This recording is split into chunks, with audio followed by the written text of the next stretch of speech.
அனைவருக்கும் எனது பணிவான வணக்கம். இன்றைய தினம் கார்த்திகை மாதம் 11ஆம் நாள் செவ்வாய்க்கிழமை. இன்றைய சந்திராஷ்டம ராசியாக வருவது கும்ப ராசியாக வருதுங்க. கும்ப ராசிக்கு 8ஆம் இடத்துல சந்திரன் எந்தெந்த நட்சத்திர பாதங்களில் எந்தெந்த நேரங்களில் சஞ்சாரம் பண்ணுறாரு அப்படிங்கிறத முதல்ல பார்த்துடலாங்க. காலை 8:11 வரை அஸ்தம் முதல் பாதத்திலும், பிற்பகல் 2:59 வரை அஸ்தம் 2ஆம் பாதத்திலும், இரவு 9:47 வரை அஸ்தம் 3ஆம் பாதத்திலும், இரவு 4:35 வரை அஸ்தம் 4ஆம் பாதத்திலும், நாளை காலை 10:20 வரை சித்திரை முதல் பாதத்திலும் சஞ்சாரம் பண்ணுறாருங்க.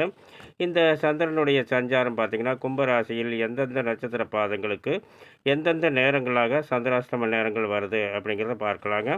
காலை 8:11 வரை சதயம் 2ஆம் பாதத்துக்கும், பிற்பகல் 2:59 வரை சதயம் 3ஆம் பாதத்துக்கும், இரவு 9:47 வரை சதயம் 4ஆம் பாதத்துக்கும், இரவு 4:35 வரை பூரட்டாதி முதல் பாதத்துக்கும், நாளை காலை 10:20 வரை பூரட்டாதி 2ஆம் பாதத்துக்கும் சந்திராஷ்டம நேரங்களாக வருதுங்க.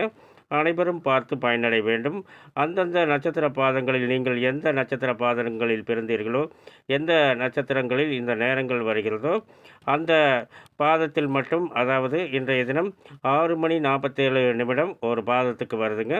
அந்த நேரங்களில் மட்டும் கவனமாக இருந்தால் போதும். மற்ற நேரங்களில் உங்களுடைய வேலைகளை சிறப்பாக பார்க்கலாங்க. மேலும் விவரங்கள் அறிய என்றும் புலிப்பாணி என்ற ஜோதிட தலைப்பை பாருங்கள். நன்றி, வணக்கம், நல்வாழ்த்துக்கள்.